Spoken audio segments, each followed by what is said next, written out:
Kumusta po kayo? Bago po ang lahat, first things first.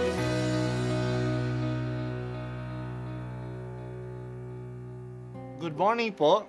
Sinisimulan po natin ngayon ang first things first. At dito po, tinatalakay natin sa unang bahagi ng umaga natin ay ang first readings na binabasa po sa banal na misa. Ito pong tinatalakay natin kasi madalas po kasi marami na tayong alam tungkol sa gospel readings. Pero konti po ang nagsasalita sa first readings. Pero ang first readings, bahagi din po yan ng Biblia, ng banal na kasulatan.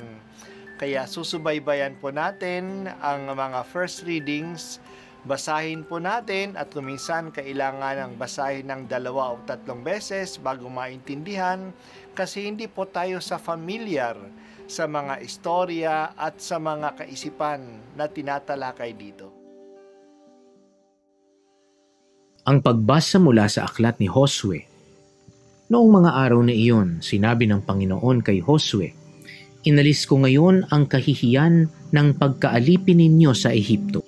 Samantalang nasa Gilgal sa kapatagan ng Jericho ang mga Israelita, ipinagdiwang nila ang Paskwa noong hapon ng 14 ng unang buwan. Kinaumagahan, araw pa rin ng Paskwa, kumain sila ng mga pagkaing inani nila sa lupaing yaon, sinangag na trigo at tinapay na walang lebadura. Pagkakain nila ng pagkaing inani sa lupaing iyon, tumigil na ang pag-ulan ng mana. Kaya't mula ng taong iyon, pagkaing inaani sa Kanaan ang kanilang ikinabubuhay. Ang salita ng Diyos. Salamat sa Diyos. Si Josue ang kanang kamay ni Moises. Nasaksihan niya ang mga ginawa ni Moises. Isa din siya sa mga espiya na pinadala sa lupain upang tingnan ang kalagayan ng Kanaan. Sila lamang 2 ni Caleb ang naghikayat sa mga tao na tumuloy na sa Kanaan. Pero ang ibang mga 10 espiya ay nag-discourage sa mga tao na tumuloy sa lupain. Kaya nagalit ang Diyos sa kanila at nanatili sila sa disyerto ng 40 taon. Nung mamatay na si Moises, si Josue ang itinalaga ng manguna sa bayan. Mahirap ang gawain na ito kasi dakila si Moises at mahirap siyang sundan at tularan. Pero ang Diyos na gumabay kay Moises ay gumabay din kay Josue. Unang nanatili ang mga Israelita sa Gilgal. Doon tinuli ang mga lalaki na hindi pa natuli. Doon din sila unang nagdiwang ng Paskwa, ang pagdiriwang ng kanilang kalayaan mula sa Ehipto. Sa Gilgal, kumain na ang mga tao ng trigo at ng tinapay na galing sa Kanaan, ang lupang ipinangako sa kanila.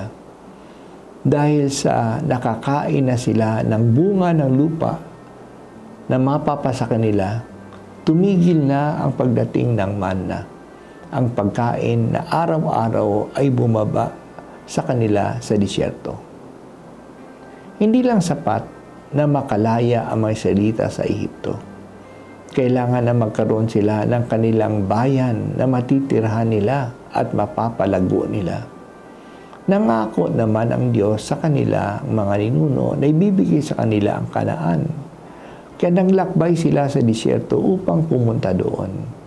Si Josue ang naging leader nila pagpasok nila sa lupaing ipinangako sa kanila.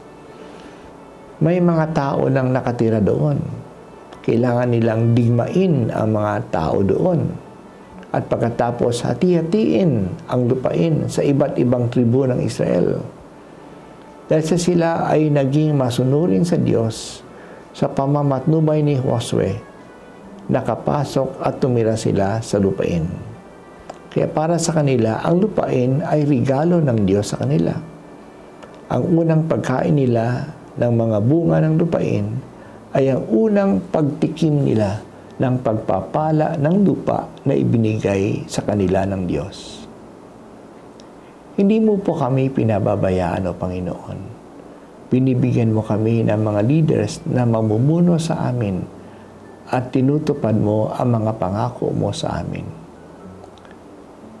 Sana po gamitin namin ng maayos ang mga biyaya mo sa amin na at maibahagi nito sa iba.